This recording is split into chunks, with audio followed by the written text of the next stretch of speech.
Ele estava iludido, né? Uma moto, arma, tirava foto sempre. Parceiro, então ele estava iludido com essas coisas e eu estava fazendo o máximo. Eu, as tia dele, conversando com ele, tentando trazer ele para o nosso lado, mas ele já estava com a mente voltada. Como eu tenho que trabalhar no dia a dia, quando eu ia trabalhar, ele saía para esses caminhos. A operação mais letal da história do Brasil deixou 117 mortos num único dia, líderes do Comando Vermelho, faccionados criminosos de vários estados foragidos que a polícia tentava prender há anos. Mas no meio desse cenário absurdo, um nome acabou chamando um pouquinho mais de atenção do que os outros. E não tô falando da Japinha dessa vez, tô falando do De Guerra, alcunha de Guerra, um garoto de apenas 14 anos que morreu num confronto ali com o BOPE. Sim, 14 anos. Enquanto a maior operação já registrada no país mostrava a força do Estado contra o crime organizado, a história desse menino revelou aí um lado mais cruel possível da guerra, Jovens, extremamente jovens, 14 anos, sendo engolidos pelo tráfico em questão de meses. Hoje a gente vai mostrar então quem era o De Guerra. Olha o apelido do menino, cara, De Guerra, é mole? Bom, como que ele entrou tão rápido nessa vida e por que nem mesmo o próprio pai, o pai dele deu um depoimento ali falando, emocionado até, sobre o que aconteceu, falando que tentou resgatar o filho de todas as maneiras, cara, foi até um pouco triste até, tentou puxá-lo de volta e no final ele conseguiu impedir esse fim trágico que o menino teve. Bom, a gente vai falar sobre isso no vídeo de hoje. Eu sou Marcelo Milos, segura aí que depois da vinheta eu te conto.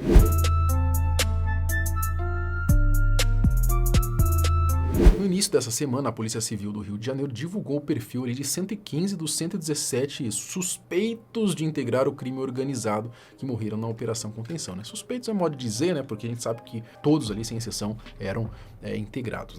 Bom, os dois aí que ficaram de fora, eles não foram reconhecidos porque os laudos deram um resultado inconclusivo. Bom, segundo a corporação, 95% dos identificados tinham ligação direta com o Comando Vermelho, a maior facção do Estado, e justamente o motivo aí da operação mais letal da história do Brasil. O relatório também mostra que 59 dos mortos tinham mandados de prisão em aberto e pelo menos 97 acumulavam históricos criminais relevantes. Entre 17 que não tinham ficha criminal, 12 apresentavam indícios claros de envolvimento com o tráfico nas próprias redes sociais. Em resumo, ali santo não tinha nenhum mesmo. Outro ponto revelado pelo documento, havia chefes do crime de 11 estados diferentes no Rio. E entre os mortos, 62 nem eram cariocas. Tinha gente do Pará, Bahia, Amazonas, Goiás, Ceará, Espírito Santo, Paraíba, Maranhão, Mato Grosso, São Paulo e até Distrito Federal. Isso mostra, cara, como que ali o complexo da Penha e do Alemão estava servindo mesmo como um QG do Comando Vermelho, reunindo esses líderes de tráfico, do tráfico do Comando Vermelho de diversos estados, cara, olha isso, Então ali, você sabe que ali mesmo é o coração do Comando Vermelho. Ou seja, caiu bandido de tudo quanto é canto. No meio dessas 117 mortes de integrantes do Comando Vermelho, uma chamou mais a atenção aí, a gente pode dizer assim, o De Guerra, apelidado de Guerra, o garoto de apenas 14 anos, ele era o mais novo entre os criminosos mortos no confronto com a polícia. É impressionante, como escolhas erradas conseguem mudar completamente o rumo de uma vida. Ele resolveu entrar pro crime, E a verdade é que nem todo mundo tem a chance de tentar de novo, A gente nunca sabe quando vai partir dessa para uma melhor ou para uma pior, dependendo. O De Guerra, ele não estava nessa vida há tanto tempo. Pelo que tudo indica, ele não fazia nenhum ano que ele tinha se envolvido com o tráfico. Segundo relatos, o menino começou levando marmita para os seguranças do DOCA e entregando remédios que o tráfico comprava para moradores da região.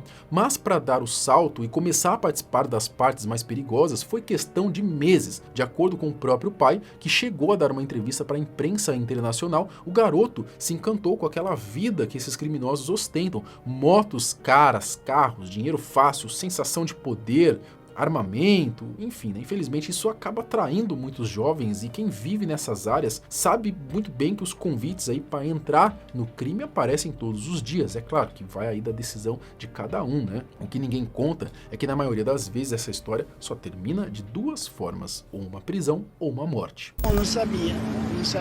Porque como ele morava com a mãe, quando eu fui descobrir que ele faltava aula e ia para esse caminho, já ia fazer 6 meses, quase um ano. Aí eu tirei ele para morar comigo, ele estava comigo 4 meses. 4 meses, estava tentando refazer a história dele, a vida dele, conversando, dando condições para ele ficar, mas o coração aí já estava vendido já iludido com essas coisas. Como dá para perceber pelo relato do pai, o menino morava com a mãe e quando ele percebeu que o filho estava descendo por um caminho perigoso, ele tentou puxá-lo de volta, fazê-lo enxergar que aquilo não ia levar a lugar nenhum e de fato não levou. Só que o garoto já estava com a cabeça feita, né? Mesmo quando o pai tentava tirá-lo daquela vida, ele sempre dava um jeito de voltar para o complexo e continuar envolvido com a facção. Tirar ele estava iludido, né? Moto, arma, tirava foto sempre. Parceiro, então ele estava iludido com essas coisas e eu estava fazendo o máximo. Eu, as tia dele, conversando com ele, tentando trazer ele para o nosso lado, mas ele já estava com a mente voltada. Como eu tenho que trabalhar no dia a dia, quando eu ia trabalhar ele saía para esse caminho. E foi assim que o de Guerra acabou no meio de um tiroteio, e o pior ainda, do lado errado da história. O garoto, sem experiência nenhuma, provavelmente não teve a mínima chance contra o Bob. Ali mesmo, no meio do confronto, ele teve o seu destino selado, defendendo uma vida que não levou a lugar nenhum. Meu filho, ele morreu lá em cima na pedreira. O que ele estava fazendo no momento, eu não sei. Você não sabe? Não, cheguei lá, eu sei que tinha muitos corpos no chão, entendeu? ¿Muchos cuerpos no chão? Muito corpo. Bueno, él decía que su hijo murió en la pedrera y que había muchos cuerpos en el piso. Já juntaram tudo ali e executaram ali mesmo. Fizeram o serviço que eles tinham que fazer todo ali.